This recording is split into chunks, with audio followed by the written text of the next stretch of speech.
Hello, today we're coming back to conceptual analysis, our study of psychopathology, number 2, working backwards.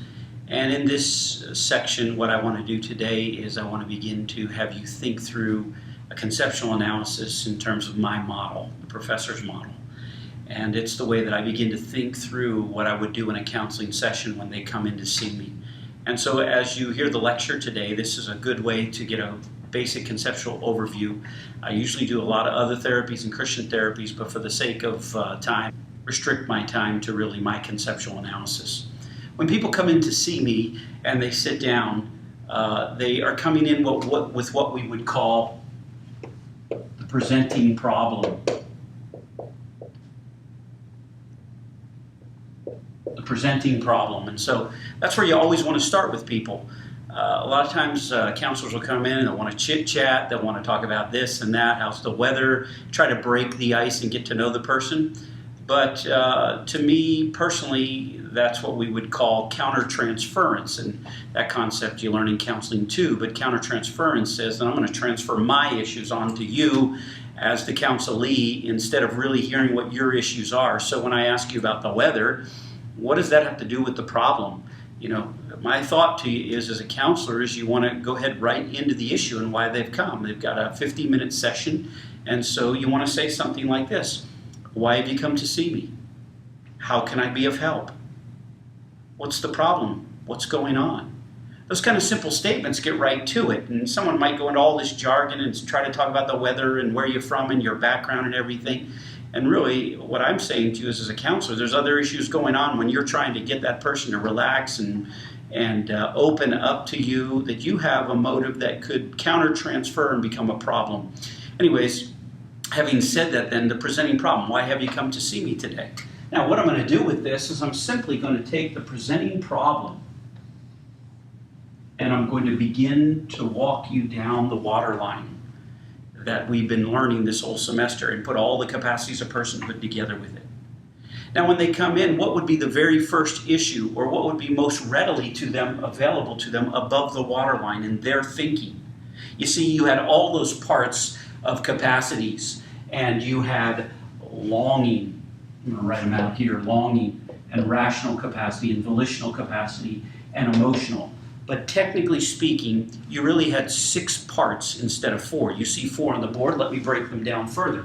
You had longing, you had RB, you had RI, you had VB, VG, and E. So you've got 1, 2, 3, 4, 5, 6 parts of capacity. And these are the parts you want to understand. Now, you may be thinking, well, I had those 2 parts with longing. You did. But those parts really go into one capacity rather than trying to break those down. So having said that, then, in the 6 parts of the capacity of personhood, what you want to begin to think through now is, where do you start? Do I start with longing? Do I start with rational beliefs? Do I start with images, behavior, goals, emotional? You ought to just take a piece of paper, pause the video right now, and organize in order what you'd go with first and what you'd go with second and third and fourth and fifth and sixth. And that would be a good, helpful tool for you to begin to think through capacities of personhood, because you're coming at it from a certain perspective. Once you've done that little exercise, then what you want to begin to do is you want to compare that to what I'm going to do now on the board. What you would start with is your emotional capacity. Start with presenting problem, and then the emotional capacity. You say, well, when do I start with emotional capacity? You always start with emotional capacity because they are most aware of their feelings in the session. They're most aware of their feelings in life. And so it's readily available. Remember, I told you it was a warning light to take a look at what's going on inside. So the feelings will lead you somewhere. So you start with the emotional capacity. You say, well, I just go in and say, how do you feel? No, what you do is you begin to say, what's the problem? You begin to hear stories. And from those stories that they begin to tell you, those conflicts, what happened with their husband, their wife, what happened at the workplace that they're dealing with, or their family, whatever it may be. You take that story and then you begin to think through, how did they feel in that story? So, for example, you want the person to begin to tell the story So you say, how do I get there? Okay, presenting problem. Why'd you come in here today? My wife and I aren't getting along. You say, well, what does that tell you about the person? That tells you they're not getting along, but what does it tell you in terms of specifics? So what you want to be thinking through as a counselor is, I got to hear their stories. And if they just say, well, we got in a big fight and we're not getting along, it doesn't really tell you the specifics. Now understand this as a counselor. People will always resist telling you specifics. They speak in generalities. I had a terrible day, or that person's crazy, or that person is weird. But that can mean so many different things. You have to clarify your terms. So when they begin to tell you a story like, my wife and I aren't getting along, what you want to do with that is you want to make it more specific. Say, well, how do I do that? What would your answers be right now to me to get that specific? Because I'm thinking, well, tell me a time you and your husband weren't getting along. See, now you've drawn them from the general to the specific. Give me a time. Well, it was about 3 weeks ago. What would you say then? Well, what was going on 3 weeks ago? See, you're driving them to specifics. We weren't getting along. Well, what happened? Well, it was over the bills. We just weren't getting along. See, what you're trying to do is you're trying to get a story to specifics so that you can hear the framework of the dynamic of what's going on in the way they deal with life. Okay? So once you have that story and they begin to tell you that story, then if there's a conflict in the story, if there's some issue in the story, so, well, how did you feel? See, what are you doing? You're trying to push toward emotional capacity. Now, when you push toward emotional capacity, the next thing you want to do is you want to begin to focus on volitional capacity, but you want to focus on the VB, the volitional behavior, because the volitional behavior is obvious to them too, so it's above the waterline. That's the key to understanding this. Volitional behavior helps you see what they did. So how did you feel? Well, I felt upset. Okay, now you say, how do I know whether to go from emotional to volitional behavior? How do I know when I can do that? Here's the key to understanding each capacity. They have to own the capacity they're in. Own the capacity, yes. They have to own the emotional capacity. How do I know if they've owned it? Well, there's a couple ways. One, they own it by being honest with their feelings. What did you do when your wife threw the book at you? I ducked. What's that like for you to have your wife throw the book at you? Well, it upsets me. Well, how'd you feel? I felt upset. I was angry the more I think. See, they've owned the capacity when the feeling matches the experience. That's how you would know, and they own that capacity. I was upset. I was ticked. I was angry. Helps you know they own that capacity. They're ready to move on. You say, well, I was a little bit upset. A little bit? See, they really didn't own it. They're kind of backing off. Or what if you said to them, you seemed really angry when she did that, the way you were talking? Well, yeah, I guess so. You guess so. See, they didn't own it. They didn't own the capacity. And you can't move on in counseling until they own each capacity. And they own that capacity of emotional, and then you're ready to go to volitional behavior. So owning the capacity. Now, there's other ways, too, as well, that you can determine if someone owned the capacity. One of the things is, what do you feel in your own gut? You see, you'll take people in counseling no further than you've gone yourself. And so it's just like discipleship. You can only mentor somebody to where you've learned your walk with the Lord. So how honest have you been with your feelings? How honest have you been with what's going on inside of you? You should be able to connect with the counselor, the counselee, with your heart, with your gut, sometimes I call it, and say, he was ticked. And when he says he's ticked, you say, yeah, that's how I would have felt in that situation. And so that's a way to know you can move on. What if he doesn't even say he's ticked? What if you say, man, you were ticked? Yeah, I was. You've connected because you felt what was in your gut. It connected with his gut. And that's a way to know they've owned the capacity. Okay, so you've got a story in the presenting problem that you want to push to specifics. Tell me a time. When did that happen? What went on? Those kind of things. Move to the emotional capacity, to the behavior, the volitional behavior. And in the volitional behavior, looking at what they did, how they handled the problem. Well, what did you do when your wife threw a book at you, for example? Well, I I picked it up and threw it back. That's behavior. And that may be what they did. Maybe they didn't do that. Maybe they just put it on the table and said, now, honey, you can't act like that. But whatever they do is the volitional behavior. And that's easy to own, because how can they deny what they did? Now, some people will try to lie to you and try to make it out like they're the victim or whatever. But the truth of the matter is, most people with behavior are going to be straightforward and honest with you. Chronic liars are not going to be honest with you, but that's how they got where they are. And so eventually you'll pick up on that later down the line. So volitional behavior, what'd you do? I threw the book back at her, or I left the room. That's behavior, okay? So this is what's most obvious to them. Now you're going to begin to dip down as a counselor below the waterline to the VG, the volitional goals. What are the goals behind the behavior? Remember, I told you, you have to understand goals of behavior, not just the behavior. Because you could have one person doing the exact same thing as another person, but the goals can be completely different. For example, two people can go to church. One can be a Pharisee just trying to outwardly prove and earn their acceptance with God, and another person going because they really want to seek God.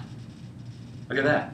Two same behaviors. I'm going to church today, but their goals are completely different. You've got to understand goals. When we talk about goals, what we're talking about is looking for their patterns of behavior. Their patterns of behavior. And so that's what you're looking for in goals. Now, here's a good question you could ask to figure out goals. I like to use this when people are trying to learn counseling. And here's a question. What were you trying to accomplish?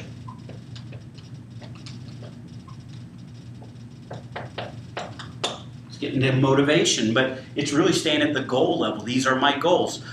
Well, why did you walk down to the room? What did you hope that would accomplish? Well, the natural thing he's going to say is, I hope it'll just get the whole conversation to go away. Well, there's all kinds of goals. You don't know what the person's goal is. That's why you're there in counseling. You're listening for their goals. And what you're going to see is, over the time, as you hear more and more stories, you're going to see patterns of behavior. You're going to see they consistently start handling life in a certain way. They treat the same person here, but they'll treat the same person over here that does the same thing to them. Maybe they pull away from people like that and go to the other room. Or maybe they come right back at them and throw a book at them. Maybe they try to calm them down. Whatever they do, there's always a goal behind the behavior, and you want to look for the patterns behind the behavior. Okay, and so once that is understood, the goal, you want to begin to think through, let me just say this too, what you're looking for is, how do people distance themselves in relationship? And that's what you're looking for as you go down the water line. All right, what is that going to lead to then? That is going to lead to their RB, their belief system. Their belief system. Now, what I have found in teaching this is good statements to use to help simplify this for someone who's learning counseling is, life is found statements. How are they trying to find life apart from God? They wouldn't have the problem unless they were trying to seek life apart from God. What walls are they building? What strategies are they building? Sometimes people talk about a wrong strategy or a way they get through life. But what is their belief system? We talk about belief systems. Life is found statements. Remember, I gave some of these to you as we went through the lectures before. Life is found by keeping my real self out of view. Remember the girl who looked at the mannequin. Life is found by choosing the right words to put people socially at ease. Remember the boy who was real clumsy.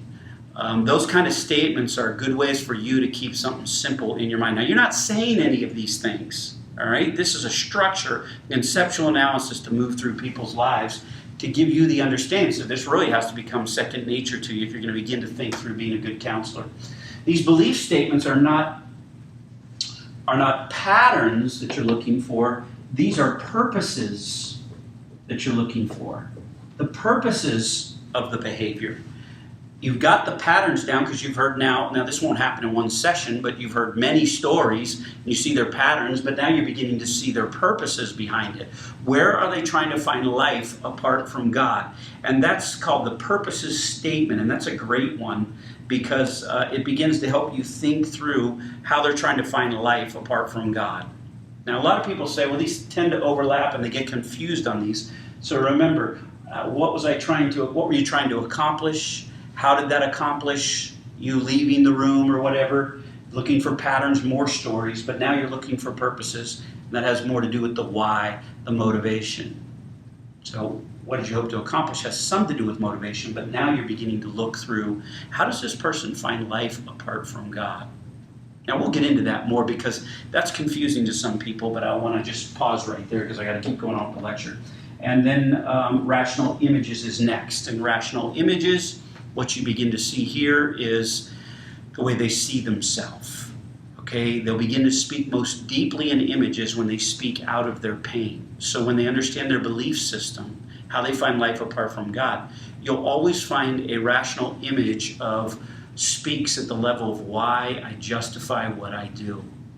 I'm a weak man, remember, in the emotions. I'm a weak man. I need my family to be there for me. Why? He sees himself as weak. He's an image. The woman said she was a mannequin in a store window. See, that was an image. And when they put images like that into pictures, word pictures, you really begin to see the depth of their soul. So images are so important to really get to see the depth of the way people are thinking in rational images, okay? And so how does the person see themselves as trying to deal with life? That's their images. Their images, their rational images. And you probably have an image of yourself right now that makes you do what you do because that's how you see yourself. I was thinking of one lady that comes to my mind right now, so you get this, is when she began to work through this and saw her rational beliefs and her images. Now, I don't use these words at all, but they have to be taught to you. So she said, I see myself as a person wearing a suit of armor. And I'm strong and tough. I can handle everything. Everybody says to me, I'm strong, I'm tough, you can handle it. But inside that suit of armor is this little girl. And this little girl is crying. But she just, in that one statement, revealed her soul. I'm trying to be tough. I'm trying to be strong on the outside, but inside I'm crying. And there's a lot of pain. And I don't want to let anybody see that. She spent her life building that image through her experiences. And that image is a great way to think through her life. And she came up with that image. That's a wonderful one. And so people have images of themselves. You know, there's hundreds of them that I've seen over time, but everybody has unique to their situation and how they deal with their pain. From rational images, then, you go to longings. But if you want to add to your lecture here, you want to remember the concept of rage. You begin to maybe even bring a little of that out, but that should come out naturally in the counseling. I'll show you that later. But that concept of rage, we could put it in here. We don't have to have it in here. It's just that I wanted you to see that if I did put it into this model, because so many models have it, that's how I would do it. And then the longing. You begin to get to what people long for. And what's it like to have a wife that consistently argues with you and you don't know what to do and you just avoid her? How do you feel? He says, I feel like I'm all alone. See, you're speaking about a longing level. I want to be loved. I want to love, but it's just there's no one there, and so I'm alone. Well, that's a longing capacity, and so you just touched on that, or impact. You know, what were you hoping would happen? Remember the girl again, the shy girl said, I wish I would have had one meaningful conversation with my dad where he looked meaningfully into my eyes and was taking me serious. He involved himself in my life. See, it's a longing she has, and so that longing is there, and that's what you want to do. You want to move from the presenting problem all the way down to the longing capacity to get them to see how they're trying to satisfy their longings without really pursuing God and really pursuing their own, Jeremiah 2 calls it, their own cisterns that they fill with water, but the cisterns can't hold water. And they're just trying to build their own fires, Isaiah said, and they're using their own sticks and their own fire. And God said, you're still going to be in the darkness because you're trying to find life apart from me. Now, we'll do this more specifically as we go on, but I wanted you to at least get the concept of the conceptual analysis because we're going to move on from this point forward.